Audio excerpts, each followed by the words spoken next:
Buenos días, estamos en nuestro tercer podcast acerca de la antirreligión y nuestro podcast se titula Manual para cometer deicidio. Entonces, vamos a realizar una entrevista porque como que hay algunos temas que no nos han quedado claros. Entonces, vamos a buscar personas que nos pueden ayudar acerca de aclarar nuestras ideas. A continuación, vamos a ir a... Para que puedan ver el video más que nada, ¿no? Porque realizan una entrevista entre los dos con San Marcos. En la Universidad de San Marcos. Estamos en una entrevista. Disculpe, ¿cuál es su nombre?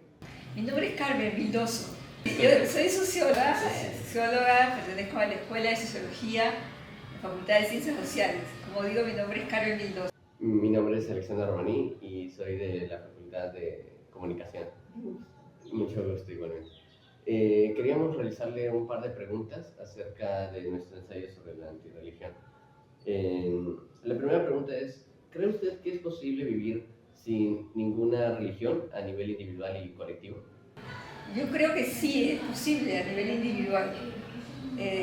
A nivel colectivo no lo creo. No lo creo porque el hecho es que la inmensa mayoría de personas profesan una religión. Y creo que es muy difícil que se pueda arrancar esa convicción, ¿no? Inclusive quienes no creen en Dios o en una religión y que han llegado a esa convicción paulatinamente, muchas veces están influidos por pensamientos religiosos que provienen del medio familiar o de su formación.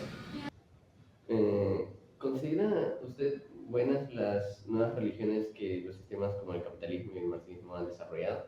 En nuestro ensayo estamos desarrollando de que en el capitalismo podemos encontrar una especie de religión de culto en el cual se alaba lo que es el capital.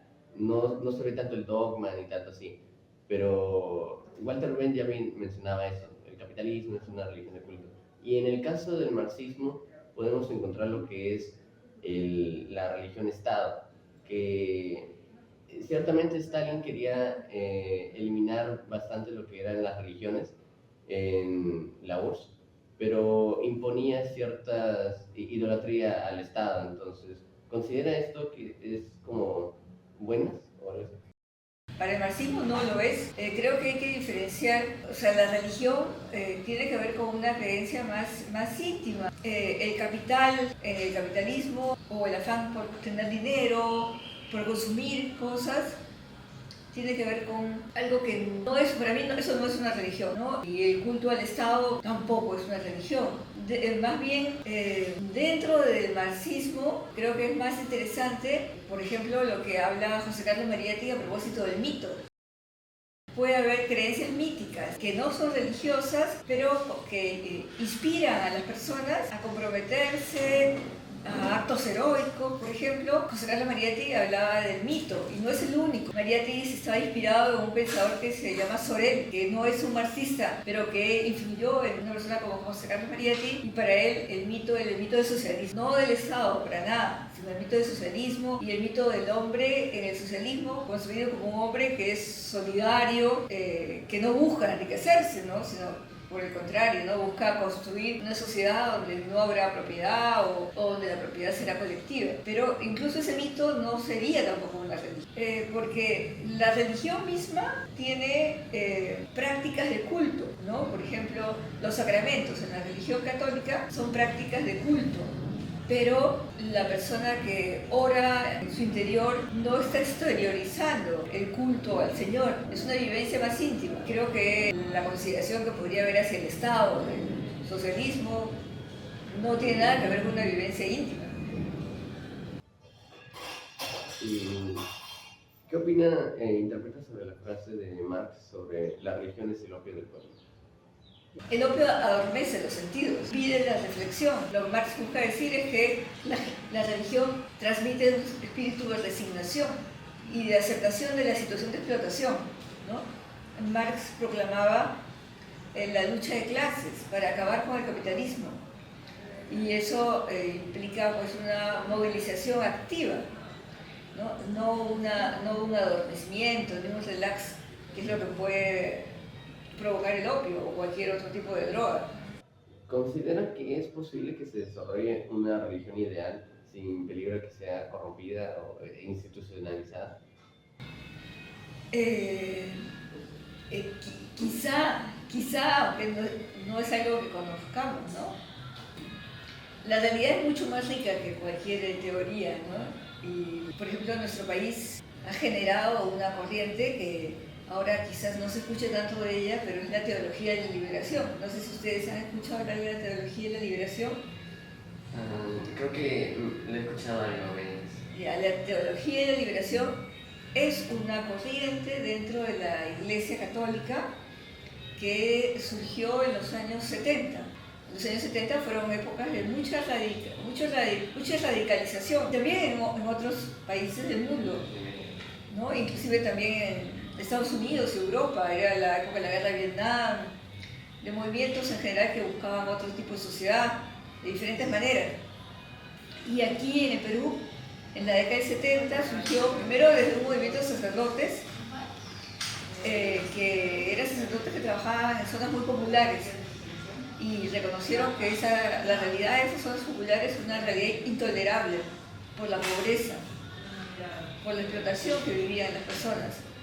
Y un sacerdote de ese movimiento que se llama Gustavo Gutiérrez escribió un libro que se llama Teología de la Liberación. Y él proponía que había que pensar a Dios de otra manera, no yendo a rendir culto en las iglesias, sino que había que pensar a Dios desde el sufrimiento del pobre. Y eso dio lugar a toda una radicalización al interior de la Iglesia Católica. Fue un proceso muy intenso que ha dado lugar a conflictos al interior de la Iglesia Católica en nuestro país. Incluso algunos sacerdotes fueron como expulsados y otros sacerdotes colgaron los hábitos, como se decía, dejaron de serlo, y otros siguieron trabajando en esa perspectiva desde dentro de la Iglesia. Ellos no pretendían fundar una nueva institución eclesial, sino transformar la Iglesia desde dentro. Y ahí tuvieron una influencia muy importante, no solamente dentro de nuestro país, sino que esa corriente se hizo conocida también fuera. Y de alguna manera es una corriente que se podría decir que está influida por el marxismo. Pero eso no ha dado lugar, y quizás entonces desde la perspectiva del marxismo, quienes profesan, digamos, el marxismo, tenía una empatía hacia esa corriente, ¿no? Pero no significaba que dejaran de pensar de que la religión no era su opción, ¿no?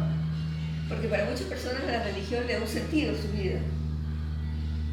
Incluso, por ejemplo, si fallece un ser querido, se refugian en la oración, encuentran consuelo en la oración. O sea, ahí es donde yo voy, que para mí la religión no tiene nada que ver con la idea de lo que es el Estado para el marxismo, porque el Estado no le da sentido a la vida de las personas.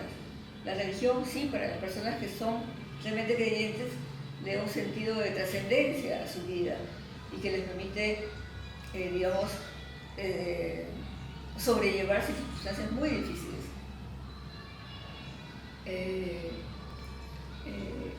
Creo que algo muy interesante para los jóvenes es conocer esta experiencia de teología de liberación, porque se sale del marco para lo que es la iglesia institucionalizada. La teología de liberación se salía del marco, los remeció.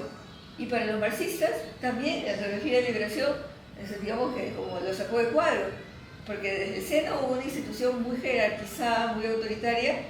Había quienes se comprometían con los más explotados. Quiere decir que ellos vivían la religión de una manera que no era opio. Para ellos, por el contrario, era algo que podía ser un fermento liberador. Como una relación con los espíritus. Pues, pero no solo para los espíritus. Digamos que su espiritualidad la vivía no rezando solamente, porque también rezaban, sino yendo a los barrios más pobres, ayudándolos a organizarse, no yendo ahí para formar círculos de rezar el rosario, no es que iban ahí para rezar el rosario con ellos, sino para ayudarlos a organizarse para luchar por una mejor calidad de vida, ¿no? Una mejor sociedad. Así es, por eso digo que la vida es más rica que la teoría, ¿no? Hay cosas que nos sacan de cuadros. Ya es todo. Muchas gracias, igualmente, por la entrevista. Bueno, espero que les haya gustado mucho la entrevista y quería agradecerles en primer lugar por ver nuestro podcast y también quería invitarlos a poder comentar y dar una retroalimentación, Una retroalimentación. y compartir ideas, ¿no? Y a ver qué opinan de nuestra entrevista y qué sugerirían para poder mejorar. Y bueno, eso. Y básicamente es eso, o sea, nuestra investigación no termina acá, sino está con ustedes también. Y Claro. vamos a ver cómo termina todo esto. Como ustedes también aprendemos y ustedes también aprenden de nosotros. Eso. Entonces, ahí los esperamos. Gracias por ver los primeros 3 capítulos y si siguen apoyando el contenido, pues vamos a realizar un poco. Suscríbanse. Suscríbanse, denle like y muchas gracias.